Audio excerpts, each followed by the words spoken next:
Bismillahirrahmanirrahim. Assalamu alaikum. Welcome to Ali Ingza. My dear guys, yes, that's very good. Once again, we are here with you, and today we are going to talk about the difference between reflexive pronouns and emphatic pronouns.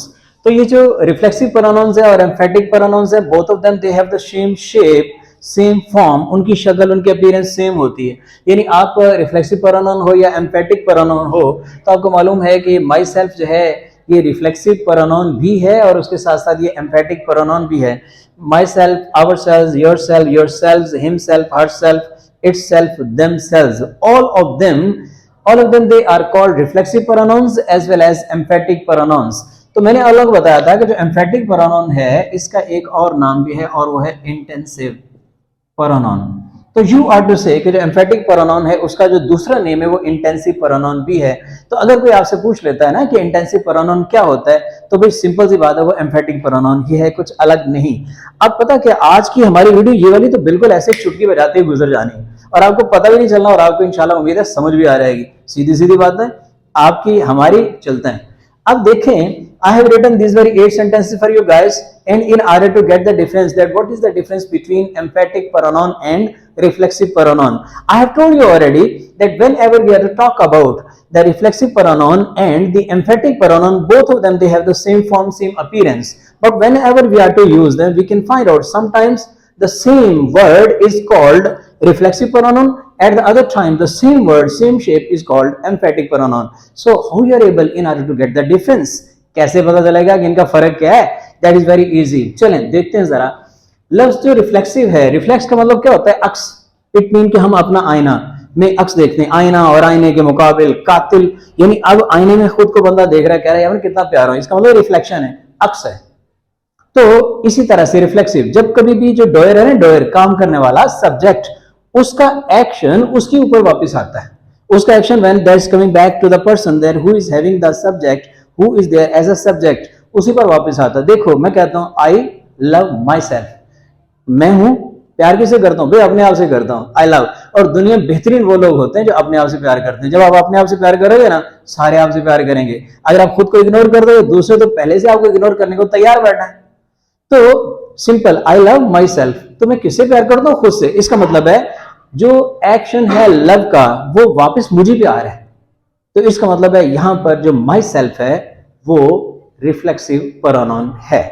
तो she loves her self, तो वो प्यार तो करती है, करती किसको है? अपने आप को. ये जो हर सेल्फ है ये यहां पर आप देख रहे होंगे कि उसकी जो मोहब्बत है वो अपने आप से है. तो ये क्या हुआ फिर? ये हुआ आपका reflexive pronoun. We are to say this is reflexive pronoun. हम इसको रिफ्लेक्सिव प्रोनाउन कहते हैं. अच्छा, अब मैं अभी आपको डिफरेंस भी बताऊंगा. लेकिन the same is the case, यहां पर भी हर सेल्फ मौजूद है, यहां पर भी हर सेल्फ था, लेकिन यहां पर जो हर सेल्फ है मैं इसको कह रहा हूं ये एम्फेटिक प्रोनाउन है. ये जो है एम्फेटिक प्रोनाउन है. अब देखो बात तो ये है कि यहां पर भी हर सेल्फ है, यहां पर भी हर सेल्फ है, लेकिन जो सेंटेंस नंबर 1 है वहां पर जो हर सेल्फ है वो रिफ्लेक्सिव है. सेंटेंस नंबर 2 में जो हर सेल्फ है वो एम्फेटिक है. रीजन बड़ी सिंपल. क्या? यहां पर जो लव है वो वापस उसी पे वापस आ रहा है, मतलब ये मोहब्बत वो खुद से करती है. लेकिन शी डज हर वर्क, वो अपना काम करती है. शी डज, वो करती है.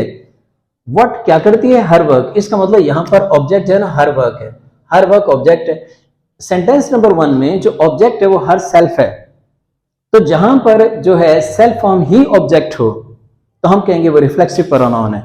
अब इसकी एक सिंपल मिसाल आपको देता हूं जिससे बड़ी आसानी से आप जज कर लोगे, आइडेंटिफाई कर लोगे. कैसे? अगर आप एक लम्हे के लिए हर सेल्फ को हटा दें, शी लव्स, वो प्यार करती है, यहां पर सवाल पैदा होता है किससे? तो अगर हर सेल्फ को रिमूव कर देते हैं आप, डिलीट कर देते हैं, तो जो सेंटेंस है ना वो अपनी सेंस गवा देता है, खत्म कर देता है. लेकिन अगर आप एम्फेटिक प्रोनाउन वाला जो सेल्फ फॉर्म है, शी डज हर वर्क, वो अपना काम करती है, हर सेल्फ को हटा दें तो भी जो सेंटेंस है स्पॉइल नहीं होता, सेंटेंस वैसे का वैसा रहता है. तो इससे आपका अंदाजा क्या हुआ? आपको ये अंदाजा हुआ कि ये जो सेल्फ फॉर्म है अगर तो हम इसको रिमूव कर देते हैं और सेंटेंस जो है वो स्पॉइल हो जाए, अपनी मीनिंग को स्पॉइल कर दे, हम उसे कहते हैं वो रिफ्लेक्सिव प्रोनाउन है. और अगर उसके मीनिंग्स उसको रिमूव करने से स्पॉइल नहीं होते तो फिर क्या है, वो एम्फेटिक प्रोनाउन है। अब जरा इसी एक नुक्ते को ज़हन में रख के सेंटेंस नंबर 3 और 4 की तरफ चलते हैं। यहां पर भी सेंटेंस नंबर 3 में themselves है और सेंटेंस नंबर 4 में भी themselves है। अब देखते हैं दे चेज द रेड themselves। अगर आप themselves को एक लम्हे के लिए मैं यहां पर यूं करता हूं कि themselves पे हाथ रख लिया, दे चेज द रेड। अब आपको पता चल गया कि themselves को अगर आपने रिमूव भी कर दिया ना तो सेंटेंस आपका जो है वो सेंस दे रहा है, लेकिन दे हेट वो नफरत करते हैं। अब अगर themselves को यहां पर सेंटेंस नंबर 4 में रिमूव कर दें, क्या होगा भला? सेंटेंस का कोई मीनिंग नहीं रहेगा। तो यहां से आपको पता चल गया कि ये वाला जो है ना, ये रिफ्लेक्सिव प्रोनाउन है, सेंटेंस नंबर 4 वाला ये रिफ्लेक्सिव है, और ये जो themselves है सेंटेंस नंबर 3 ये एम्फेटिक प्रोनाउन है। Is it okay? तो same is the case with these very sentences. He hurts himself, वो किसको जख्मी करता है? खुद को। इसका मतलब है यहां पर उसका एक्शन उसके अपने ऊपर वापस आ रहा है। लेकिन अगले सेंटेंस में he reads his book himself, यहां पर जो हिमसेल्फ है अगर आप इसको रिमूव भी कर देते हैं तो ही रीड्स हिज बुक, वो अपनी किताब पढ़ता है। सेंटेंस के अंदर कोई प्रॉब्लम नहीं आ रहा। तो इसका मतलब कि ये वाला जो है रिफ्लेक्सिव प्रोनाउन और ये वाला एम्फेटिक प्रोनाउन। ये जो लास्ट सेंटेंस है ये तो भाई मुझे आप कमेंट्स में बताओगे कि इस सेंटेंस में यहां पर ये जो आवर सेल्स है ये क्या है सेंटेंस नंबर 7 का, और सेंटेंस नंबर 8 का जो आवर सेल्स है ये क्या है।